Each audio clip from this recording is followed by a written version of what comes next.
Le capitaine de la sélection nationale du Cameroun, Vincent Aboubakar, pourrait rejoindre très bientôt la Liga mexicaine. La légende du football camerounais, libre de tout contrat depuis 3 mois maintenant, va peut-être découvrir un nouveau championnat. Celui-là qui est considéré aujourd'hui comme un cadre incontournable de l'équipe nationale du Cameroun et est aujourd'hui une pièce maîtresse dans l'effectif de Marc Brice. À 33 ans seulement, Vincent Aboubakar est toujours appelé en sélection nationale du Cameroun et pourra potentiellement discuter la CAN au Maroc. Mais bien évidemment, pour participer à ces CAN, Aboubakar Vincent doit impérativement se trouver un club pour pouvoir être apte physiquement, mais aussi avoir une régularité et être constant. Aujourd'hui, quand on sait qu'en sélection nationale du Cameroun, on a beaucoup de potentiel, notamment avec des joueurs qui évoluent actuellement sur le plan international comme Christian Kofan ou Carly Taillon. On peut rajouter Choupo-Moting, Magri ou encore Patrick Sokor. Mais aujourd'hui, nous rencontrons une division parce qu'une partie du public camerounais veut absolument que Vincent Aboubakar ne soit plus appelé en sélection nationale. On va pas oublier tout ce qu'il a fait en sélection nationale du Cameroun et bien sûr la légende qu'est Vincent Aboubakar. Et les gars, je pense qu'aujourd'hui, c'est le bon moment pour passer le flambeau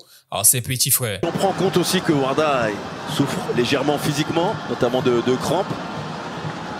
Et on comprend mieux le fait qu'il ait demandé le ballon dans les pieds plutôt que l'espace. Celui-là est bon de ballon avec Aboubakar. Oh là là,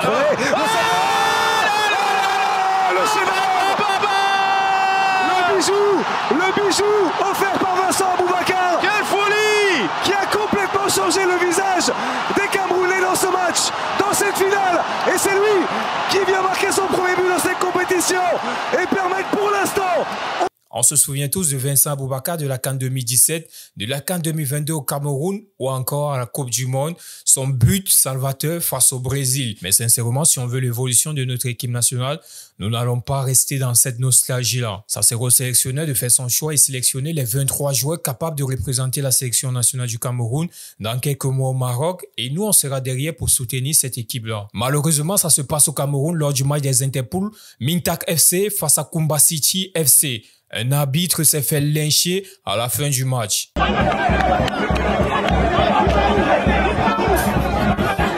C'est incroyable de voir ça au Cameroun.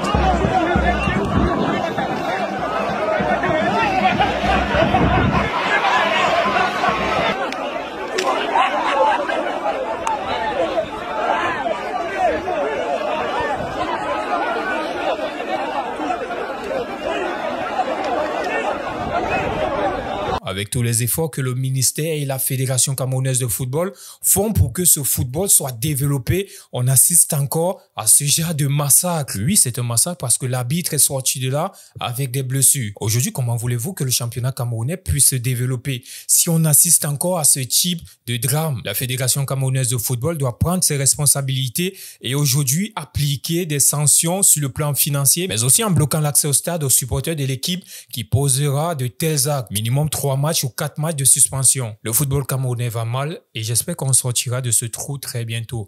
Merci d'avoir regardé. C'était quelques minutes rapides d'informations. Si vous avez aimé, n'hésitez pas à liker, commenter et surtout abonnez-vous à Inside Foot 237. C'était la pépite. Let's go!